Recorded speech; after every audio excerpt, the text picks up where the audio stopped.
So the air is pretty much pregnant with, it just feels like it's about to rain any minute, and they've been calling for it. They said starting at 1, it's about, I don't know, 3:45 or so right now. So I don't think that's going to happen. But either way, just want to get into gardening video. I actually got a lot done today. Got the grass cut.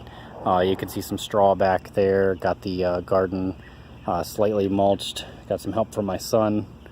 And yeah, did a little bit of weeding, put some seeds in the ground. Not that I really needed anything, but got a shitload of sunflower and squash seeds, so anywhere that might be slightly bare ground, I've just kind of popped them in there. So we can go ahead and just do a little quick tour. Raised bed here, as you can see, the zucchini are really starting to take off finally. I've even got a few zucchinis on there. So that'll be good eating here in a couple days. Got a little sunflower popping up. I also scattered some seeds. You can maybe see this is some shiso, radishes here. The spinach is, going to seed, or pretty much gone to seed. I'm just waiting for those to mature a little bit.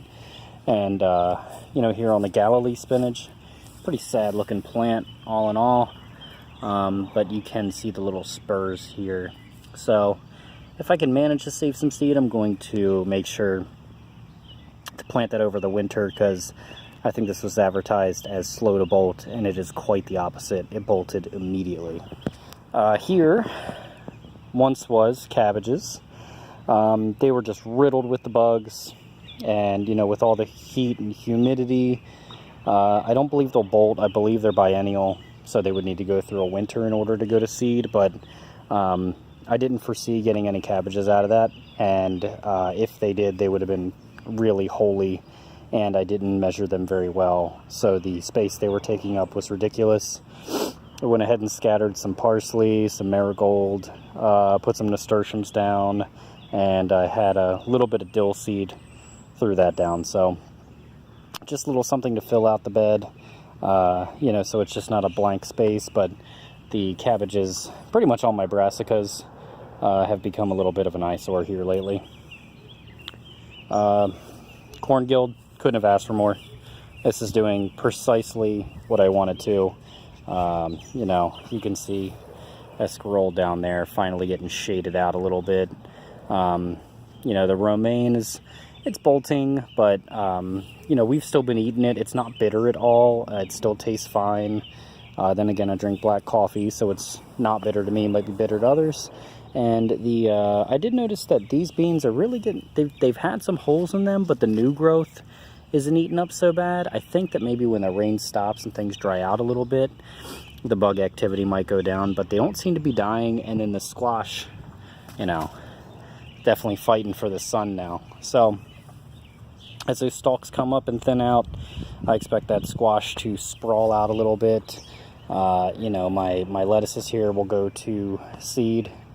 And that escarole was actually extremely bitter, so I'll save the seeds and I'll try that again in the fall and winter.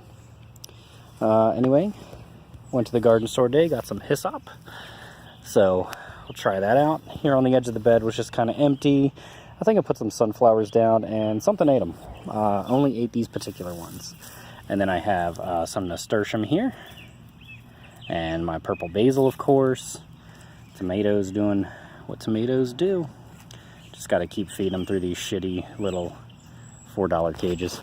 So the straw here is just to protect the ground. There's a lot of grass coming up, and if I let that grass just kind of go unchecked, it'll just cause a little too much humidity, a little too much sweating, choke out the smaller plants that I want growing here.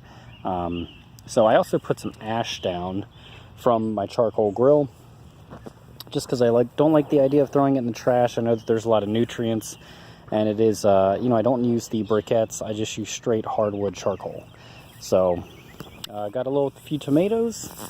You can make them out here. The water's been pretty consistent here the past almost the past month. So, little nasturtium buds, or not nasturtium, I apologize, marigolds. So, gonna get a lot more flower activity here, and I got a lot more straw. So as that gets wet, compresses down, I'll just add more and more and more. You know, Zucchini rampicante here. It's a clinger, you know? It's got its little tendrils here. So, you know, when these peas die off, I'm just gonna have this thing whip around. The potatoes here, kind of shading out the other Zook, but it's making its own niche.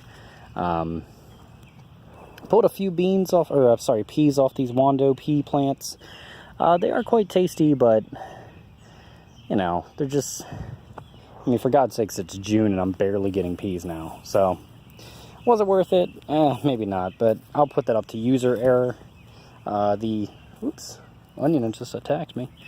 The basil's doing well here. Finally getting a little length to it. Carrots, doing what carrots do.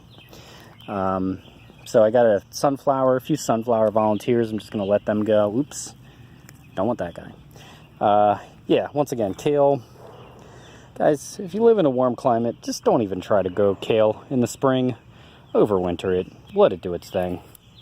But what I did do is I finally put my artichokes in the ground, mixed in some horse manure, and you know, just letting them really take root here. If I understand correctly, they need a good bit of water.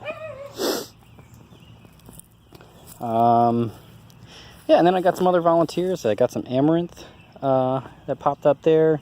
The nasturtiums in between here are doing well. Wildflowers still being beautiful. I really love these things.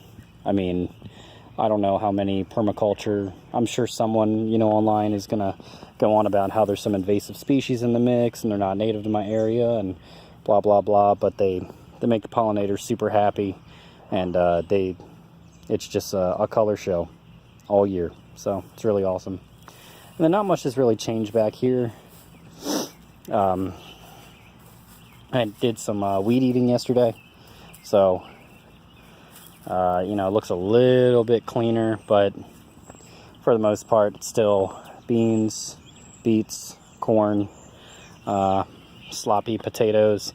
I did put the second tire on. I got the tires. I'm just doing it. You know, I know that there's some risk with, you know, maybe some toxins or something like that. I don't know if it's increased or decreased with these being older tires, but God, these potatoes are just doing so extremely well in there. It hurts me to let them go. And yeah, it's more of a mess back here, but it's chaos for sure. You know, sunflowers finally popping up here. Looks like there's a berry or something on there. But yeah, so taking advantage of a new, you know, little microclimate, and you can see, I mixed something like 20 different seeds that were just collecting dust basically, and just shotgun them all back here, put some grass down, put some horse manure down,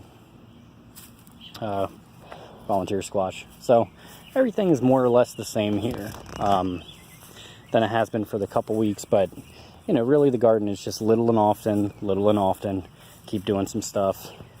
Finally getting some raspberries. They're maturing here. And this sloppy mess around my maple tree here is, you know, for the most part, just harder woods. I did put some ash. There's some volunteer yarrow that's grown here every year.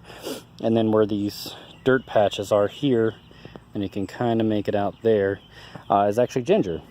I just broke up some ginger, soaked it overnight.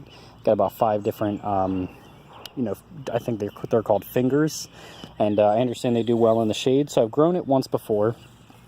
But I'm going to see how it does in this super shaded, you know, kind of like woody compost mess here. So pretty much anything I don't want to spread, or it's a hardwood and it's going to take a while to break down, I just throw it back here. And it's actually underneath, you know, a lot of fungal activity, a lot of, you know, good stuff that this tree makes this tree very happy. But either way, I mean, that's pretty much it. Nothing really changed with the containers. I put down some black stuff and put the containers on top. Finally transplanted my hot plants. Got a trellis there, but you know, nothing nothing drastic.